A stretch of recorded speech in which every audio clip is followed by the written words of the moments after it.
Bueno, buenos días a todas y a todos. Estamos reunidos en esta sesión virtual para realizar la defensa de tesis de Laura Berizo.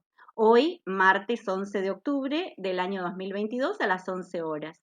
Para iniciar la defensa, entonces, en primer lugar, le vamos a dar la palabra a Laura para que haga su presentación. Bueno, hola a todos. Comparto pantalla. A ver, se ve ahí la pantalla. Sí. Perfecto, se ve, sí. Perfecto. Ahí se ve bien. Genial. Bueno, hola a todos. Gracias, Josefina. Gracias a los jurados y a mis directores y a quienes me están escuchando desde YouTube. Eh, bueno, nada, primero decir que para mí es muy emocionante estar hoy acá defendiendo mi tesis, porque es una tesis que ha llevado mucho tiempo, muchos años de investigación. Quienes me conocen saben que yo empiezo a pensar, a reflexionar en torno a la problemática patrimonial en Santa Cruz desde cuando arranco la carrera, mis primeras cursadas, y conozco a Damián Bosuto. Y, y bueno, en diálogo con él y su equipo de arqueología, viajo por primera vez a Santa Cruz y ahí empiezo a delinear las primeras preguntas, los primeros interrogantes que van a ser el puntapié de lo que terminó siendo mi investigación de grado. Una investigación de grado que, como les decía, está bueno, centrada en explorar la problemática patrimonial y explorar el modo en que el patrimonio es producido, es vivenciado, es transformado en una localidad que, como les decía, para situar un poco la región de estudio, queda, a ver, espere que no, ahí va, en la provincia de Santa Cruz, en el noroeste de la provincia de Santa Cruz, en el departamento del Lago Buenos Aires, el departamento que queda situado en el noroeste de esta provincia, y que se llama Perito Moreno. Es una localidad que queda aproximadamente 400 kilómetros de Comodoro Rivadavia, eh, y también muy cerca de otra localidad importante de la comarca noroeste que se llama, les muestro algunas fotos de la localidad, que se ve que se hace en 2010, alrededor de 1.500 habitantes, pero se estima que la población en los últimos años. Y una localidad que se fue desarrollando desde fines del siglo XIX al ritmo que se implantaba en la provincia un modelo productivo ligado a la ganadería ovina, la ganadería ovina extensiva particularmente, ¿no? Entonces, esta actividad ganadera va a ser la actividad económica o una de las actividades económicas principales de la economía del pueblo desde fines del siglo XIX. Y a fines del siglo XX esta actividad va a comenzar a declinar, va a entrar en crisis, digamos, por diversos factores sobre los cuales no me voy a extender ahora. Y va a cobrar auge otra actividad, ¿no? Ligada a la megaminería orientada a la extracción principalmente de oro y plata, ¿no? Una actividad que se va a desarrollar en la zona centro y norte de la provincia, y que se va a instaurar en las cercanías de la localidad, ¿no? Una actividad que, como es sabido, recurre a procedimientos altamente contaminantes, de alto impacto en relación al entorno y a las comunidades que viven cerca de estos emprendimientos, y que va a ser motorizada principalmente, para el caso de Santa Cruz, por capitales transnacionales.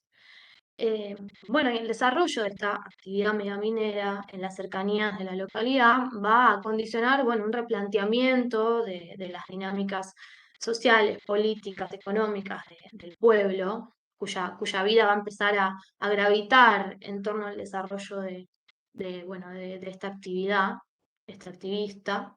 Y esto va a condicionar, bueno, el incremento de la conflictividad en torno al desarrollo de esta actividad y la implantación de esta actividad.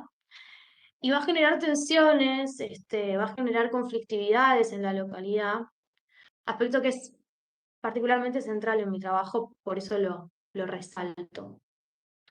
Y otro aspecto que es central en mi trabajo y que yo, digamos, es, digamos, uno de los motivos por los cuales yo empiezo a pensar en abordar la problemática patrimonial para mi tesis de grado, cuando viajo por primera vez a la localidad y a la zona junto al equipo de arqueología, como les comentaba recién. Y es que la localidad se encuentra situada muy cerca de un sitio arqueológico que se llama Cueva de las Manos, un sitio arqueológico que presenta manifestaciones rupestres correspondientes a las épocas más tempranas de poblamiento de la Patagonia, y que comienza a ser investigado en la década del 70 por los arqueólogos. Y en el año 1999 es categorizado como Patrimonio Cultural de la Humanidad por UNESCO. Y es desde entonces, digamos, que la municipalidad de la localidad Perito Moreno se encarga de llevar adelante las tareas relativas a la gestión y administración cotidiana del sitio, ¿no? Como, bueno, la capacitación de los guías que hacen las visitas guiadas, el mantenimiento de las instalaciones, el control de los visitantes, bueno, todas esas cuestiones las va a llevar adelante la municipalidad de la localidad. Entonces yo, al iniciar mi investigación y mi trabajo de campo en Perito Moreno, me planteaba de alguna manera, o sea, mis interrogantes iniciales tenían que ver con, bueno, cómo se vinculaba la localidad con este sitio, qué representaciones, qué prácticas distintos agentes, distintos actores de la localidad articulaban en torno a Cuadra de las Manos. Y también me preguntaba, bueno, cómo la nominación de Cuadra de las Manos como Patrimonio Cultural de la Humanidad por UNESCO había, digamos, repercutido en la vida social y económica de la localidad. Pero estas preguntas iniciales se fueron reformulando, las fui formulando a medida que avancé en mi investigación, avancé en mi trabajo de campo y fui poniendo en diálogo, bueno, el material empírico que yo fui construyendo en el marco de ese trabajo de campo, con nuevas lecturas, nuevos enfoques sobre lo patrimonial, ya acompañada por Mónica Rothman y su equipo, ¿no? Y bueno, así fui como construyendo mi problema de investigación, eh, y un punto central para revisar esa pregunta inicial que estaba más bien centrada en Cuadra de las Manos, tuvo que ver con encontrar en el marco de mi trabajo de campo que la conservación de lo patrimonial, esta idea de estar a favor de que no se dañe el patrimonio, que es una idea, la idea que titula mi, mi tesis, que yo la recupero de de lo que me dijo un interlocutor en el campo, yo pude identificar cómo esta idea, digamos, me era dicha de muchas maneras, de distintas maneras, por distintos interlocutores, interlocutores que tenían prácticas incluso, sí, contrapuestas o aparentemente contrapuestas, como por ejemplo miembros de empresas mineras y miembros de organizaciones abocadas a la conservación del ambiente que operaban en la zona, ¿no? Entonces, esto me dispara nuevas preguntas, ¿no? Que me llevan a tomar lo patrimonial como objeto de interrogación, más que, bueno, sí, como punto de partida para el análisis, ¿no? Voy a empezar a interrogar lo patrimonial, a pensar, bueno, a preguntarme, bueno, ¿de qué modo lo patrimonial se construye, se legitima, ¿no? ¿Qué voces, qué actores intervienen en la selección, clasificación de aquellos elementos que luego son considerados como dignos de ser patrimonializados, ¿no? Quiénes intervienen en la definición de aquello que merece ser conservado y cómo se delinean las estrategias adecuadas para conservar esos elementos patrimoniales, ¿no? Y también qué discursos, me empiezo a preguntar, qué discursos estaban entramando esos procesos en la localidad. ¿Qué discursos daban sustento a esas dinámicas de patrimonialización en la localidad? Estas preguntas que las voy formulando también en diálogo con, bueno, con lecturas que yo fui haciendo, ¿no? Lecturas que enfocaban críticamente y procesualmente a lo patrimonial. Y la revisión de mis preguntas iniciales también me llevaron a ampliar mi mirada más allá de Cuadra de las Manos. Sí, sí, como les decía al principio, durante, sí, al llegar a la localidad por primera vez yo me preguntaba en torno a las valoraciones articuladas y a los modos locales de vincularse con Cuadra de las Manos, en el marco de mi trabajo de campo en la localidad, empiezo a identificar que Perito Moreno, Cuadra de las Manos era un elemento más que remitía a otros procesos, a otras relaciones que merecían ser analizadas, que merecían tener dignidad analítica en el marco de mi trabajo, ¿no? Porque se estaban dando en ese momento dinámicas de patrimonialización que excedían a Cuadra de las Manos, ¿no?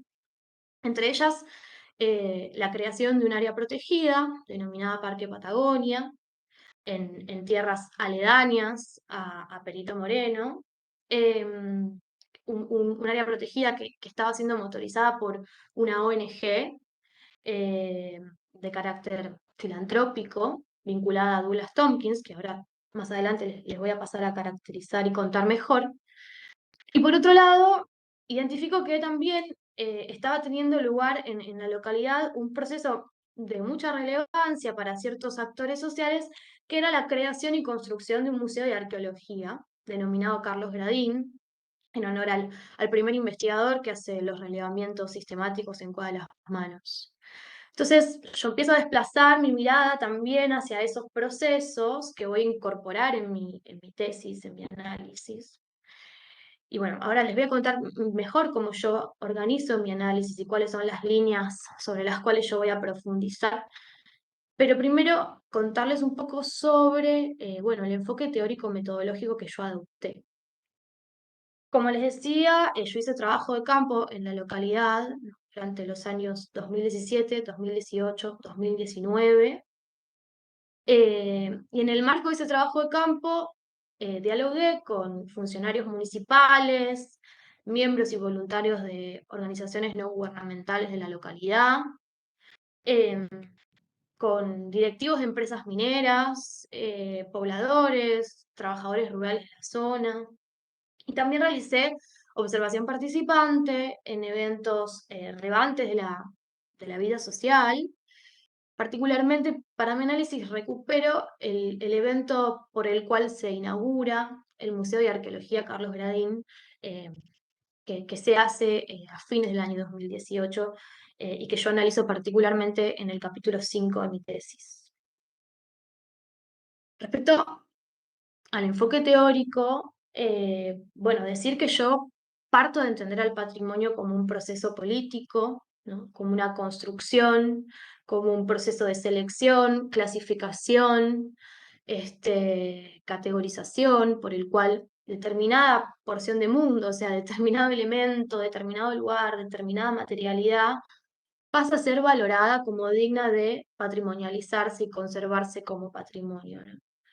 Y entiendo que estos procesos se dan en el marco de condiciones desiguales de poder, eh, ¿no?, que se trata de procesos de construcción de hegemonía, como retomando la categoría de Gramsci, en torno a determinados elementos, determinadas voces, determinados sujetos que adquieren legitimidad como patrimonio y como sujetos de la patrimonialización, mientras otras voces, otros sujetos resultan ser desplazadas, invisibilizadas o adquieren una posición de subalternidad, ¿no? Ideas que fueron planteadas por autores de la Academia Latinoamericana a fines del siglo XX inicialmente, ¿no? Esta idea de pensar el patrimonio como una construcción, como un proceso atravesado por la desigualdad y el conflicto. Y yo, además de dialogar con estos autores, recupero una autora que se llama Smith para pensar críticamente al patrimonio. Smith lo que va a plantear es que el patrimonio obviamente es algo que se produce, que se construye, que se hace, pero también algo que hace, que tiene efectos en la vida de los grupos, que tiene agencia. Y lo que dice Smith es que el patrimonio tiene efectos en tanto permite legitimar determinados sentidos, determinadas versiones de pasado y de identidad. ¿No? El patrimonio es un proceso de recuerdo, olvido, de selección, inclusión, en el marco del cual las identidades, las memorias se negocian, se construyen y se negocian, ¿no? Esta es una idea que yo también voy a recuperar en mi análisis. Y también voy a entender, en diálogo justamente con Smith, que en la medida en que el patrimonio es algo que está involucrado en la negociación la memoria y la identidad es algo eminentemente emotivo y afectivo. Moviliza afectos, moviliza emociones. O sea, no es solamente algo que produce efectos, sino que genera afectos y que esos afectos merecen tener dignidad analítica en el marco de nuestros abordajes, ¿no? Es algo que yo voy a explorar particularmente en el capítulo 5 de mi tesis. Y bueno, es algo que me va a permitir a mí entender como el contexto más amplio de relaciones sociales en el marco de las cuales esas afectividades y emotividades vinculadas a lo patrimonial fueron desplegadas. Y por otro lado, voy a comprender el patrimonio como gubernamentalidad, recuperando la idea Foucaultiana de gubernamentalidad, ¿no? El patrimonio como saberes y conocimientos expertos que muchas veces son movilizados en la formulación de políticas de gobierno sobre las poblaciones y políticas de gobierno sobre las identidades, pero también de gobierno sobre los usos posibles respecto del territorio, aspecto que voy a analizar particularmente en relación al caso del Parque Patagonia. Pero bueno, ahora paso a contarles un poco más sobre los capítulos temáticos. Como les decía yo, en el primer capítulo me voy a centrar en el sitio arqueológico Cueva de las Manos y voy a explorar el proceso por el cual Cueva de las Manos se construye y se institucionaliza como bien patrimonial. Cómo van a intervenir distintos agentes gubernamentales, no gubernamentales, investigadores, organismos internacionales como UNESCO, en la categorización de Cueva de las Manos como patrimonio. Y voy a analizar puntualmente cómo en ese proceso Cueva de las Manos va a motivar la formulación de discursos de identidad local. Se van a articular en torno a Cueva de las Manos determinados discursos de identidad, discursos que van a recuperar a Cueva de las Manos como elemento representativo de la identidad peritense, ¿no? Como expresa este cartel, que es el cartel de ingreso a la localidad, que está, digamos, en el acceso principal de ingreso a la localidad. Y bueno, estos discursos de identidad que se traman en torno al sitio, voy a analizar de alguna manera actualizan determinados sentidos dominantes de identidad que se forjan en la provincia. Y para explorar esta idea yo recupero particularmente los aportes de Mariela Rodríguez, una antropóloga que trabaja estos procesos en Santa Cruz. Eh, y digamos, yo voy a retomar sus aportes a lo largo de todo mi trabajo para pensar, bueno, justamente para reflexionar en torno a estos sentidos dominantes de identidad que conforman lo que Mariela Rodríguez llama un régimen discursivo dominante, ¿no? Un régimen discursivo dominante, dice la autora, que se forja durante 5 siglos en la provincia de Santa Cruz, pero particularmente a partir de la denominada conquista al desierto, y que parte de la invisibilización de los pueblos originarios de la provincia mediante enunciados que afirman que, bueno, que ya no hay indios en Santa Cruz, que ya que quedan pocos indígenas puros, ¿no? Enunciados estereotipados, que parten de esa afirmación, invisibilizando, digamos, la agencia de las comunidades originarias en el presente. Y a su vez que parten de su invisibilización, proceden a una alterización de estos grupos, al ser situados en el pasado, mediante construcciones arqueologizadas, folclorizadas, mediante las cuales sí, estos sujetos son recuperados como raíces de una identidad presente que no los contempla como agentes actuales. Entonces, la autora va digamos, a caracterizar todos estos entramados discursivos dominantes y, bueno, los efectos políticos que tienen en el presente estos entramados discursivos dominantes.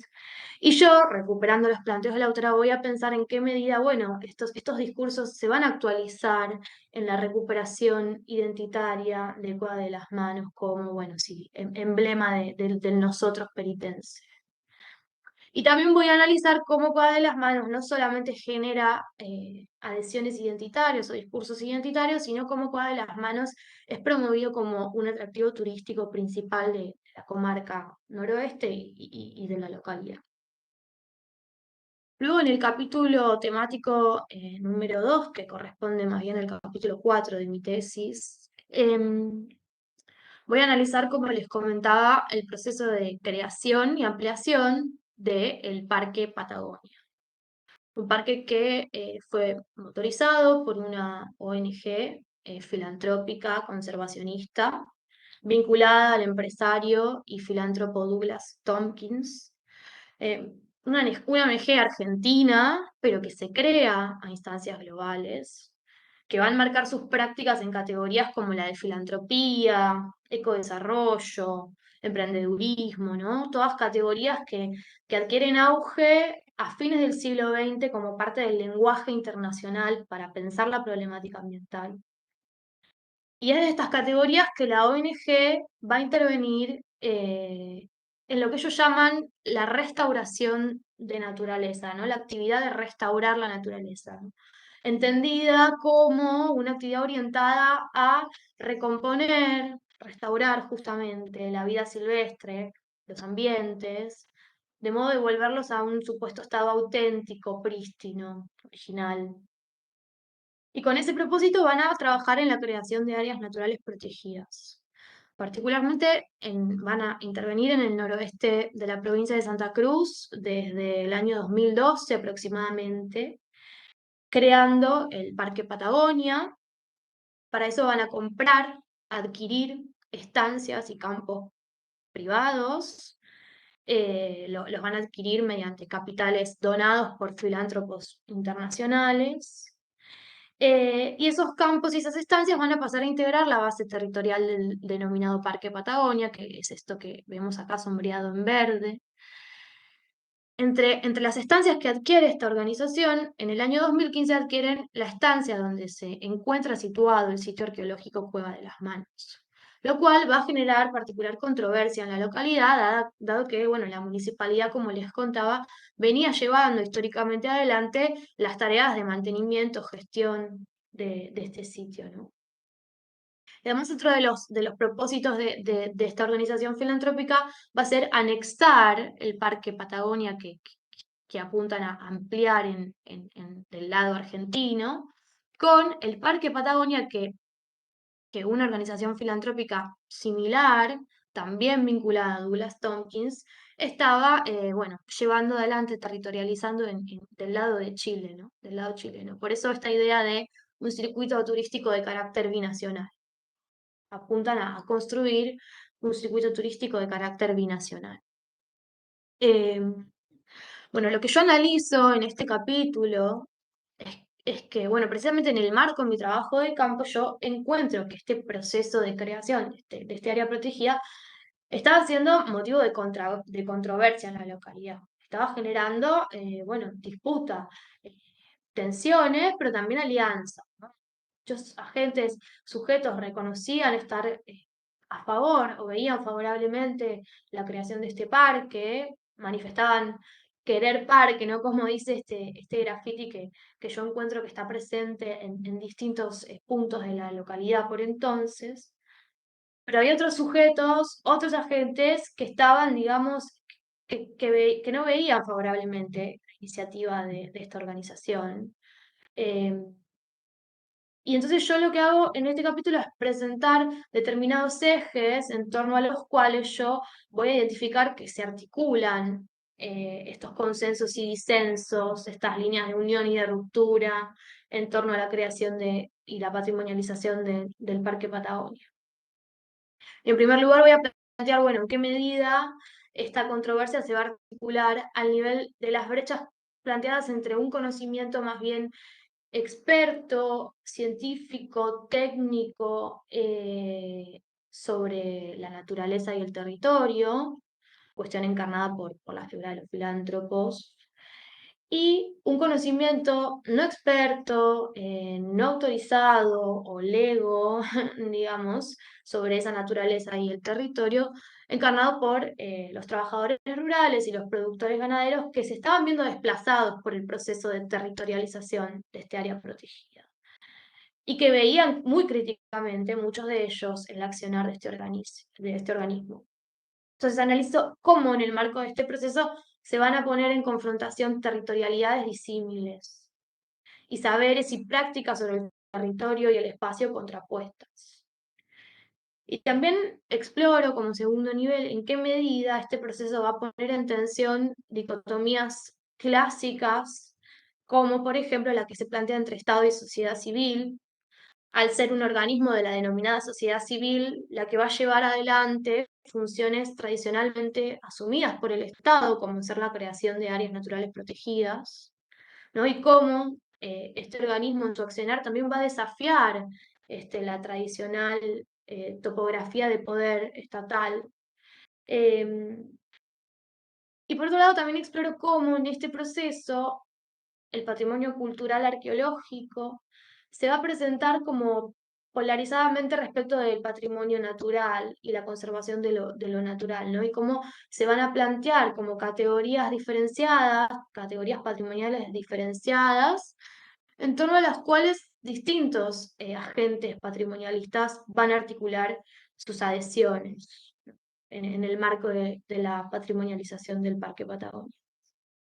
Y por último, una línea de, digamos, que yo exploro, tiene que ver con el modo en que en este escenario también la megaminería se va a presentar como de manera polarizada respecto del accionar conservacionista filantrópico de la ONG, ¿no? Se va a plantear como una aparente polarización entre estos dos modelos, paradigmas, proyectos y cómo el proyecto conservacionista filantrópico va a generar, digamos, adhesiones, particularmente entre aquellos agentes y sectores de la localidad que históricamente habían militado en contra de la mega minería. Y yo parezco yo analizo estas contradicciones o esta aparente contradicción, bueno, justamente como bueno, como algo aparente en la medida en que también exploro los puntos de unión, de convergencia, ¿no? El modo en que la megaminería y el proyecto filantrópico presentan similitudes en cuanto a las formas y las estrategias de intervención sobre el territorio, y en cuanto a que ambos proyectos suponen modalidades de acaparamiento de la naturaleza y que plantean reconversiones territoriales muy importantes a partir de su desarrollo, ¿no? Entonces, exploro también esas convergencias. Bueno, en el último capítulo temático, yo voy a analizar el evento de inauguración del Museo de Arqueología Carlos Gradín, que les comentaba al principio de la exposición. Este museo fue creado por una asociación civil de vecinos de la localidad, conformada en el año 2004. Y es un museo que se termina de construir en el año 2018 y que se llama, bueno, como les decía, Carlos Gradín, en honor al primer investigador que realiza los relevamientos sistemáticos en el sitio Cueva de las Manos. Y yo voy a explorar, bueno, este evento de inauguración, ¿no? Como un evento en el que se van a poner en acto, se van a escenificar determinadas versiones de pasado y de identidad peritense ante el auditorio allí presente, un auditorio conformado, bueno, por pobladores, por funcionarios municipales, por funcionarios provinciales, arqueólogos. eh, y como les decía, lo que a mí me interesa explorar es la dimensión performativa de este evento. Cómo en el evento, a partir de números coreográficos, videos institucionales, discursos, se van a poner en acto versiones de identidad y de pasado peritense y se van a poner en acto de una manera afectiva, emotiva, ¿no? Los afectos y las emociones yo voy a registrar en el marco de mi trabajo de campo en esta ceremonia que van a ser constitutivos del evento, que van a estar presentes a lo largo de toda la ceremonia. Que yo voy a explorar analíticamente el modo en que se despliegan estos afectos, entendiendo que, bueno, que estos afectos van a dar legitimidad a estas versiones de pasado que van a escenificarse en la ceremonia. Em, y mi análisis lo hago considerando no solamente lo que se dijo, lo que se mostró, las participaciones destacadas, sino también lo que no se dijo, lo que no se mostró, las ausencias. eh, y esto me va a permitir, bueno, explorar la construcción de legitimidad en torno a determinadas voces, determinados relatos, determinados sujetos. Y a su vez voy a explorar en qué medida estas participaciones y ausencias, discursos, silencios, se van a traducir, como les decía, en emotividades, ¿no? En prácticas y narrativas de emotividad. Particularmente exploro el despliegue de dos tipos de emotividad. Eh, una emotividad relacionada al orgullo, al agradecimiento, al honor, respecto de la figura de los arqueólogos, y una emotividad más bien nostálgica respecto de los pueblos originarios, ¿no? Veo que durante la ceremonia lo indígena fue retratado de manera nostálgica, ¿no? Y analizo en qué medida estas narrativas nostálgicas van a tener que ver con modos de memorizar lo indígena que se encuadran dentro de esta matriz dominante de identificación o este régimen discursivo dominante que caracterizaba antes, retomando a Mariela Rodríguez. Y también exploro cómo estas narrativas nostálgicas configuran, retomando una idea de un autor que se llama Juan Frijolé, configuran retóricas de autenticidad, ¿no? Retóricas, símbolos, enunciados que apuntan a representar a lo indígena como algo auténtico. Entonces, bueno, esto es básicamente lo que yo fui explorando a lo largo de mi trabajo, a lo largo de mi tesis. Una tesis que considero que invita a reflexionar sobre el modo en que lo patrimonial es, bueno, es producido, es agenciado y es disputado en la localidad, el modo en que lo patrimonial, no solo lo cultural arqueológico, sino también el patrimonio natural, el denominado patrimonio natural, bueno, en torno a eso anudan relaciones de antagonismo, relaciones también de cooperación, y una de las principales conclusiones a las que yo arribo en el marco de mi tesis es que, bueno, estas relaciones conflictivas, estas controversias que se plantean en el marco de las dinámicas de patrimonialización que yo exploro, expresan y actualizan clivajes sociales que van más allá del patrimonio. Y con la idea de clivaje social me refiero a, bueno, aquellas líneas de fractura que estructuran el campo social peritense, líneas de fractura de los lazos sociales, que por un lado se van a consolidar a partir de la instauración de la mega minería metalífera en la zona, cuando el campo se polariza entre posiciones más favorables, si se quiere, o más conciliadoras respecto de la instauración de esta actividad y posiciones más críticas.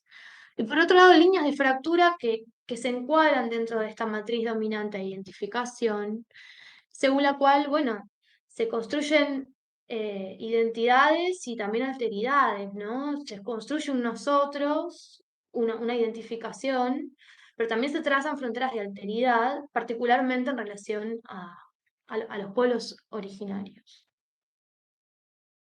Bueno, y ya sí, a modo uy, a modo de cierre, decir que considero bueno, que quedan algunas cuestiones para seguir profundizando en abordajes futuros, algo que yo estoy haciendo actualmente en el marco de mi investigación doctoral, em, y que tiene que ver particularmente con enfocar o pensar, digamos, reflexionar sobre las memorias y agenciamientos indígenas en relación a los procesos de patrimonialización que analicé, ¿no? Poder poner el foco en las voces de los sujetos y de las comunidades indígenas. Eh, y por otro lado, bueno, seguir explorando sobre los cruces y las articulaciones entre patrimonialización y extractivismo, ¿no? Entendiendo que en la localidad y en el noroeste de Santa Cruz se articulan iniciativas de patrimonialización y discursos patrimonialistas que tienen particular presencia, pero también tiene particular presencia actividades extractivas como la megaminería que, digamos, van en detrimento de la conservación de lo patrimonial, ¿no? Entonces, explorar esta aparente paradoja, pero a mí lo que me resulta interesante es abordarlo desde la vivencia, la experiencia cotidiana de los sujetos que viven en la localidad, y, bueno, en la comarca noroeste. Bueno, les agradezco, espero que se haya entendido y que les haya gustado. Gracias. Gracias, Laura. Bueno, Todavía. Bueno. ahora, una vez finalizada la presentación, le damos la palabra a los integrantes del jurado. ¿Quién va a intervenir primero? Si Cecilia o Joaquín, ustedes lo manejan. Hola, ¿arranco yo? ¿Te parece bien, Cecilia? Sí, sí.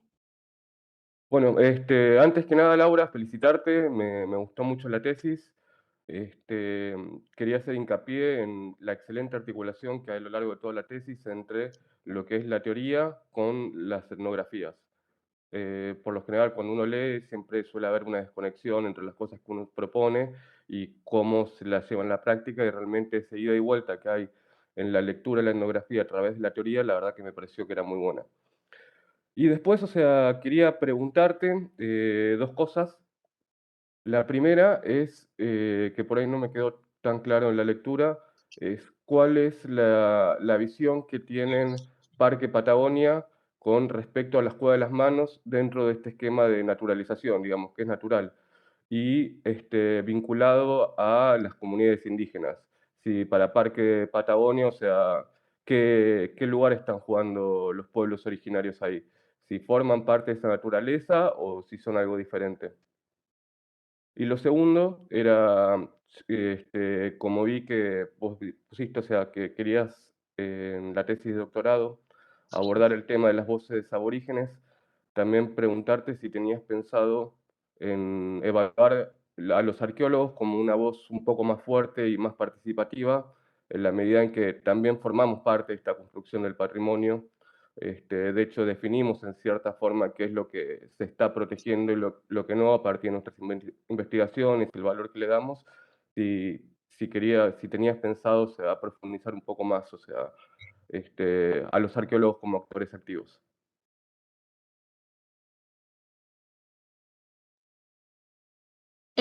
Pensé que después venía Cecilia. No, no, está. Em, ok, ok. Eh, bueno, respecto a la primera cuestión, sí, digamos, el modelo que persigue la organización filantrópica, bueno, eh, de cara a la territorialización del Parque Patagonia. Bueno, es un modelo que se centra particularmente en la conservación de lo natural y que yo creo que integra lo arqueológico, pero de manera secundaria, pensando, digamos, principalmente en la preservación de la denominada naturaleza. Y en ese sentido tiene como un discurso muy digamos, donde lo arqueológico y lo indígena también aparece, como decía durante mi exposición, folclorizado y diría naturalizado. Creo que desde el discurso de la organización, lo arqueológico, lo cultural aparece como parte de esa denominada naturaleza a restaurar. De hecho, ellos hablan de, bueno, de recomponer los ambientes de modo de volverlo a un supuesto estado prístino, auténtico y un supuesto estado prístino y auténtico. He escuchado también decir a algunos miembros de la organización como aquel ambiente en el cual vivían los primeros cazadores recolectores, ¿no? En una especie de naturalización también de las agencias indígenas. Y eso también forma parte del régimen discursivo dominante, ¿no? De identidad, por el cual lo indígena es de alguna manera invisibilizado, folclorizado, en este caso vuelto parte de la naturaleza, ¿no? Y respecto a la segunda pregunta, sí, bueno, obviamente que los arqueólogos tienen un lugar en mi trabajo como colegas y también como, bueno, interlocutores. Este, y bueno, nada, eso, yo voy a seguir explorando esta temática en el marco de mi doctorado. eh, y obviamente sí, la cuestión de Cuadra de las Manos va a seguir siendo central. Y el diálogo con los arqueólogos también va a seguir siendo central. Creo que me habías preguntado específicamente algo más y se me fue. Si querés repetirme la pregunta o No, quizás ya no, está bien respondí. eso, o sea, la verdad que con lo que dijiste lo respondiste y por mí está bien. Ok. Bueno, sigo yo. Bueno, primero felicitarte por la tesis, porque la verdad que me enganché mucho, mucho, mucho con la lectura. El caso es súper rico y el enfoque que le diste, no solo el enfoque teórico, donde abordás absolutamente todo. Creo que no dejaste nada afuera porque abordás la parte política, abordás la parte emotiva, que eso también es algo que había recalcado en la devolución, que a veces se habla tanto del patrimonio desde la dimensión económica y simbólica, y desde la dimensión simbólica muchas veces la cuestión emotiva o de las emociones, porque también generan acciones, es algo que no está tan trabajado y que además no se teoriza mucho. Entonces eso me pareció también para destacar. Y el caso muy rico, no te faltó nada tampoco, porque hay de todo, hay una diversidad de tensiones que además en la tesis supiste identificar, relevar, registrar y analizar con mucho detalle, un manejo de bibliografía que me sorprendió, me gustó. Hay muchas cuestiones, o sea, en cada capítulo donde te abordaste un tema particular sobre la dimensión patrimonial, había bibliografía que acompañaba muy bien ese análisis específico y eso me parece súper interesante también. Yo también tenía la misma pregunta, una de las preguntas que ya dijo Joaquín con relación a la gente que trabaja en el ámbito de la arqueología, porque cuando se habla de la voz experta, a veces tiene en los procesos donde se oficializa el patrimonio, tienen un lugar muy relevante, ¿no? Más allá de la participación, más menos de las comunidades, las voces expertas son las que suelen posicionarse con mucho poder, recursos, etcétera. Y cuando son este tipo de manifestaciones, tienen mucho en cómo se van a orientar esos procesos. Entonces también me interesaba eso, el rol de quienes trabajan en arqueología, cuánto habían incidido en generar ciertos discursos que después se apropian, se resignifican también. Pero bueno, ya algo contestaste con lo que te pregunto, Joaquín. Pero bueno, ver si identificaste otra fuente también, más allá del discurso desde la arqueología, otra fuente, no sé, de historias, de otro ámbito, otros sujetos o actores que también generan ciertos discursos que son apropiados y que son, eso, reapropiados, reformulados o resignificados para generar estas tensiones, estas construcciones de alteridades, seguir reproduciendo esas desigualdades. Y también me parece muy interesante trabajar el patrimonio con la cuestión de extractivismo, porque lo que vos mostraste en tu tesis también, más allá de la megaminería, es que los discursos de patrimonio también pueden ser una estrategia para la extracción, ¿no? Despojar a la gente de sus territorios, despojar a la gente de un montón de prácticas, etcétera. También me pareció súper interesante que también se está hablando mucho del turismo, como el turismo extractivista, ¿no? Así que más que preguntas, es felicitaciones y que me pareció un trabajo muy integrado, además del patrimonio, abordarlo de una forma muy integrada, porque hablas de patrimonio cultural, natural, material, como que está todo muy, muy complejo y muy bien abordado. Bueno, muchas gracias, Cecilia. Sí, bueno, básicamente el diálogo con los arqueólogos digamos, algo central con mi trabajo. Como decía recién, bueno, parte de mi trabajo tiene que ver o arranca, digamos, justamente, digamos, porque Damián y el equipo de arqueología me convoca a reflexionar desde la antropología sobre el patrimonio. Entonces, digamos, estas reflexiones también ya estaban siendo planteadas por los equipos de arqueólogos o por algunos de los arqueólogos que estaban trabajando en el área y en la zona. Y mi trabajo, digamos, viene a estar en diálogo con las producciones que ellos están haciendo. Em, digamos, y sí, yo creo que como agentes, digamos, de este denominado saber autorizado, es importante reflexionar sobre, bueno, qué versiones, qué sentidos de pasado e identidad estamos contribuyendo a legitimar con nuestro conocimiento, con nuestras prácticas científicas, y creo que estamos avanzando en esa dirección. Mi trabajo un poco viene como a señalar eso o, digamos, a reflexionar en torno a eso.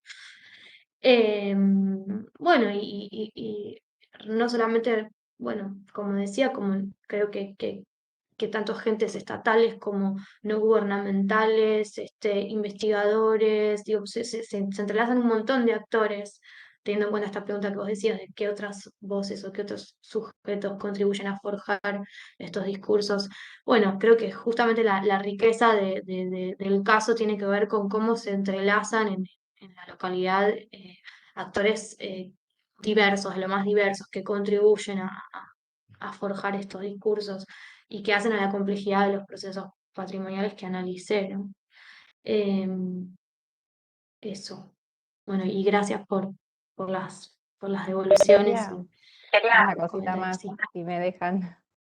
Hablando de voces autorizadas y demás, y que el campo, o sea, la etnografía también y el trabajo de campo tiene que ver con la reflexividad y demás, te quería preguntar sobre tu rol como investigadora, ¿no? ¿Cómo ves si incidió de alguna manera? Porque una vez va al campo, hace preguntas, está observando y demás, y no es un actor ajeno, empieza como a integrarse, ¿no?, en el contexto, y a veces las preguntas que uno hace puede movilizar también otras acciones, otras cuestiones. Entonces me gustaría saber desde tu experiencia en el trabajo de campo que sentiste que si pudiste o sea, si pudiste hacer algún aporte, si tu presencia generó alguna tensión, si tus preguntas, también tu presencia en el campo, tus acciones generaron algo en la comunidad más allá del patrimonio, tu rol como en la investigación también afectó o hizo algo, Sí, provocó algo. sí, sí, bueno, yo creo que sí, creo que, bueno, que siempre nuestro rol en el campo genera algo, es parte, digamos, del trabajo de campo, me parece eso. Em, yo creo bueno, que generó cosas en mis interlocuciones con la gente de la localidad y con la gente no de la localidad, ¿no? Como también digo, en el marco de esto que decía, de mi diálogo con los equipos de arqueólogos, bueno, también mi trabajo de campo fue, digamos, hubo una tensión permanente en el marco de mi trabajo de campo en cuanto a mi vínculo con los arqueólogos. Em, pero bueno, esas tensiones forman parte de la experiencia etnográfica y del trabajo de campo. Y sí creo que, bueno, lo que me preguntaste me hizo pensar en, en cómo, bueno, a partir de mi trabajo de campo, participé en la creación digamos, construcción, elaboración de uno de los núcleos temáticos que integran el guión museológico, museográfico, de un museo que se va a construir también en la localidad, pero de carácter histórico etnográfico, que está construyendo la misma asociación civil que construyó el Museo de Arqueología Carlos Gradín. Y bueno, eso forma parte de lo que se generó a partir de mi presencia en el campo, ¿no? Eh, bueno, eso.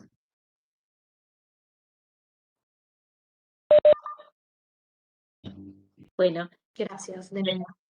si el jurado no tiene más intervenciones o preguntas, les damos la palabra a la directora y el codirector para que cierren esta primera parte de la defensa.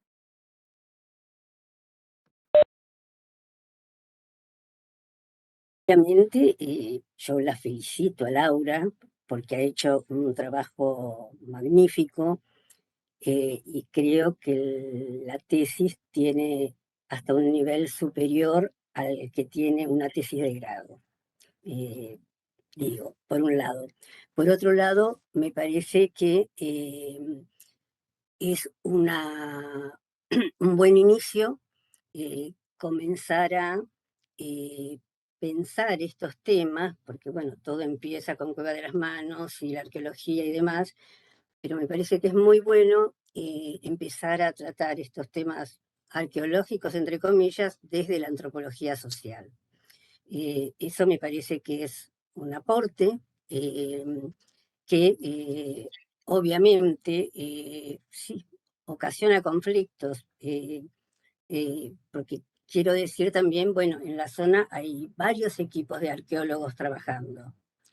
Entonces, bueno, me parece eh, sí, como todo un aporte, trabajar este tema desde la antropología social. Bien, por otro lado, hay cuestiones, bueno, Laura tiene una capacidad de trabajo inmensa, y también, bueno, algo que decía Cecilia, digamos, cómo pudo articular la bibliografía, que fue una búsqueda exhaustiva que hizo de bibliografía, y cómo pudo articular campo y teoría.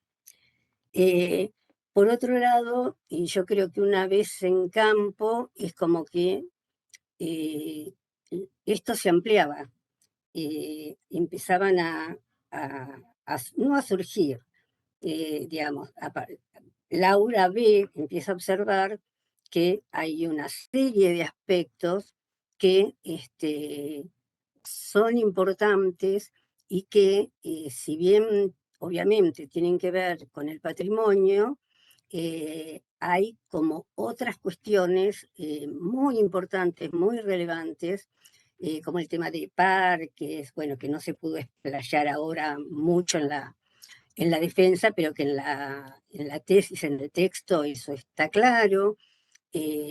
También con esta cuestión de, bueno, de qué pasa con las tierras en el sur, digamos. eh, y hay toda una problemática muy interesante, están las mineras, y entonces creo que también eh, eh, una cosa, una cuestión muy importante es que en cierto momento es como que iban surgiendo demasiadas cosas, y hacer un recorte era costoso. Entonces, yo, la verdad que me parece que el recorte que pudo hacer Laura, que obviamente le costó hacerlo, porque hay, digo, para quienes vieron el texto, lo leyeron, se abren, cada vez se abría más, cada vez se abría más en cuanto a la observación que Laura hacía, y bueno, creo que es un mérito el recorte que pudo hacer, eh, porque, eh, porque era difícil.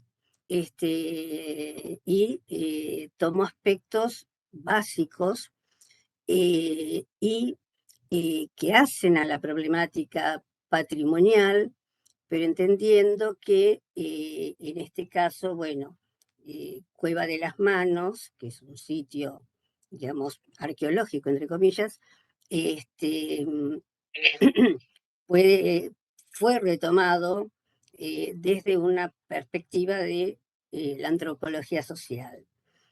Creo que, por otro lado, sí, bueno, hay una, eh, un, un potencial muy grande en Laura y en el trabajo que hizo, y bueno, por lo menos a mí me satisfizo mucho el resultado final. También sé, y ya lo sabe, por supuesto, que es la que ha ido a campo, que bueno, es un campo tensionado, ya desde el inicio, y sobre todo eh, distinto tipo de tensiones, creo que eso lo planteó Laura, pero bueno, hay como una no disputa, pero una cuestión problemática con los arqueólogos. Este, bueno, porque aparte, bueno, entender que esto es un trabajo que no es de arqueología y que en realidad otra cosa que marcó Laura es que el saber, cuando se busca el saber experto, se busca un arqueólogo. El saber experto lo tienen los arqueólogos, eh, pero eso también es un problema, bueno, porque los arqueólogos interactúan, bueno, tanto con distintas asociaciones como con las mineras, digamos, es un panorama bastante complicado, Y obviamente los arqueólogos, en la tesis de Laura, y creo que en cualquier trabajo de ese tipo, eh, pasan a ser actores y sujetos que hacen a la problemática, digamos, no están aparte ni no. Creo que son considerados, como lo hace Laura, este, parte de los sujetos que conforman este problema. Y también me parece bien que el patrimonio, más allá de que está siendo considerado y puesto en vínculo con el turismo y con el turismo y con el turismo, Laura lo pueda haber articulado con otras cuestiones, como parques, como tierras, como asociaciones internacionales, que están presentes de alguna forma en la región. Y bueno, daría para seguir hablando horas.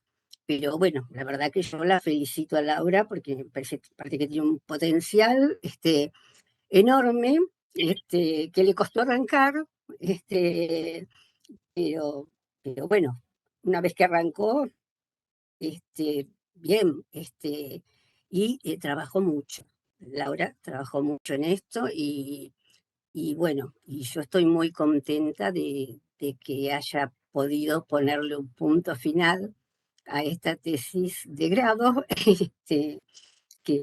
bueno, que era muy importante para ella tenerla, hacerla, no tenerla, y bueno, que se le abre un camino, porque ella es becaria de CONICET, entonces, bueno, a partir de este trabajo, bueno, ahí se armó una propuesta, ya la beca la tiene, digamos, pero bueno, se van a reformular una serie de cosas porque esta tesis no estaba hecha.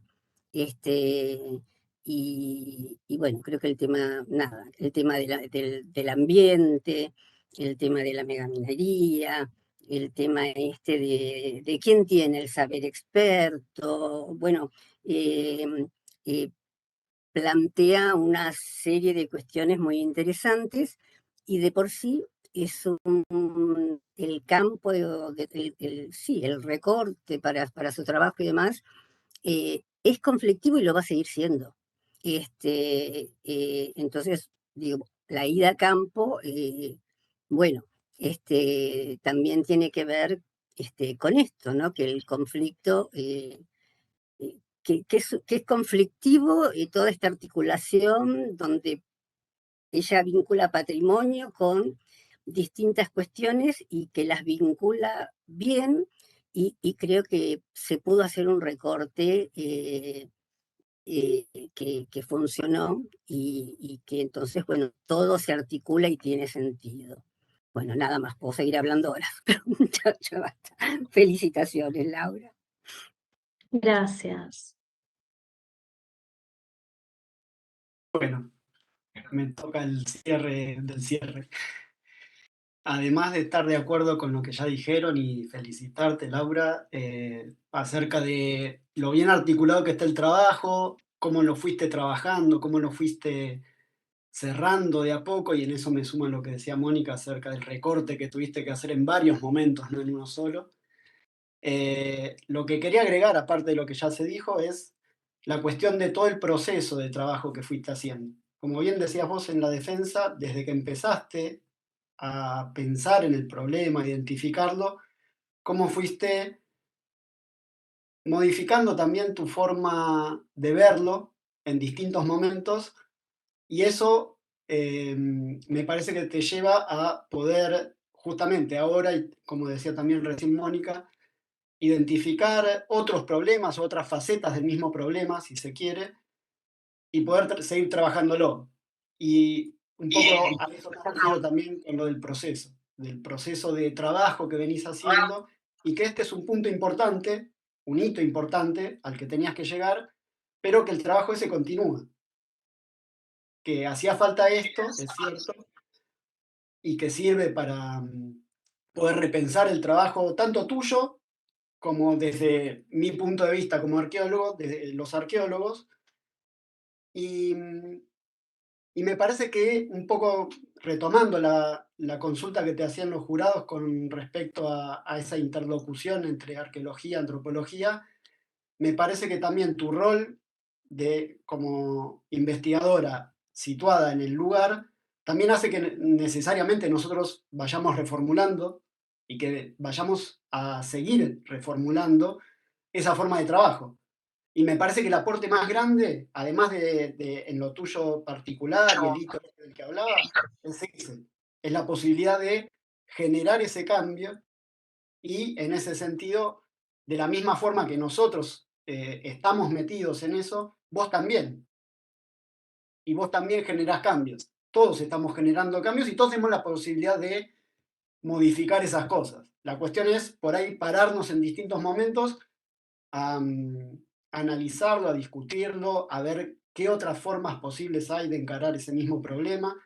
Y con esto estoy diciendo cosas que fueron pasando a lo largo del trabajo que íbamos charlando, discutiendo, y que van a seguir seguramente, y que ojalá cada vez, de alguna forma, me sale verlo de dos formas, que sean menos esas discusiones, por ahí porque estamos encontrando más acuerdos, pero al mismo tiempo que surjan nuevas cosas. Entonces que en ese sentido no sean menos, sino que sean diferentes, que podamos modificar y que vayamos sintiendo en ese conjunto digo, la comunidad, los distintos actores dentro de la comunidad y nosotros como parte de esos distintos actores, que vayamos sintiendo que aportamos algo. Me parece que tu trabajo hasta este hito que estamos cerrando hoy viene haciendo eso. El desafío ahora es seguir haciéndolo. Solo eso. Totalmente. Gracias. Bueno, y gracias a todos, a mis directores fundamentalmente, bueno, y a la Facultad de Filosofía y Letras, al Departamento de Antropología, a los jurados, obviamente, por leerme y por sus devoluciones, a mi familia, a mis amigues, a Ernis, a todos mis afectos. Gracias. Bueno, con esto entonces termina la primera parte de la defensa. Ahora le vamos a pedir a Laura que salga de la sala virtual por un ratito y la directora o el codirector te van a avisar cuando esté listo el dictamen para volver a entrar y leerlo y cerrar la defensa. Perfecto. Bueno, una vez finalizada la deliberación del jurado, le vamos a dar la palabra a Cecilia Pérez Winter para que haga lectura del dictamen. Bueno, voy a leer así como lo escribimos. En Buenos Aires, el 11 de octubre de 2022 a las 11 horas se reúne el Tribunal de Evaluación de la tesis de Laura Marina Berizo. La fundamentación teórica y los objetivos generales y específicos son claros y están bien formulados, explicitando la construcción del problema de investigación, siendo el objetivo principal indagar en los procesos de patrimonialización en Perito Moreno en relación a Cueva de las Manos. La tesis se encuentra bien escrita, mostrando una clara articulación entre los contenidos teóricos y el caso planteado. Se destaca el excelente manejo de la bibliografía para la temática abordada en la tesis. La investigación realizada genera diversos aportes en los estudios del patrimonio a partir de un enfoque integral, proponiendo que los patrimonios son políticos, atravesados por procesos de desigualdad y poder, atendiendo tanto a los aspectos económicos y simbólicos, prestando particular atención a los componentes emotivos involucrados en este proceso. A su vez, el análisis da cuenta no solo de la producción de patrimonio, sino de las acciones que genera y los conflictos que se expresan en el territorio, identificando los diversos actores, en particular las voces expertas que orientan los procesos de patrimonialización y los discursos que surgen de esta tensión. La defensa se realizó de manera satisfactoria, sintetizando los contenidos primordiales de la tesis y contestando claramente las preguntas formuladas por los jurados. Por ello, la calificación final es 10, con recomendación de su publicación. Bueno, felicitaciones. Bueno, muchas felicitaciones. Felicitaciones, Laura. Qué bueno. Ahora Ay, estaba festejar. silenciada. Gracias. Bueno, muchas gracias Claro que a sí, todos. ahora festejar. Qué emoción. Sí, ahora festejar. Bueno, muchas gracias. Gracias a todos. amigas y a mi familia también, que me sostuvieron en este proceso. Bueno, y obviamente a mis directores que también me bancaron en todo este proceso. Bueno, gracias. Bueno, muy bien, con esto entonces se cierra el acto de la defensa de tesis. Felicitaciones una vez más. Una alegría para el departamento tener una nueva graduada. De licenciatura, porque ya de profesorado estás graduada. Sí. Bueno, Bueno, gracias a todos. gracias. Un abrazo. Adiós. Gracias a todos. Chao.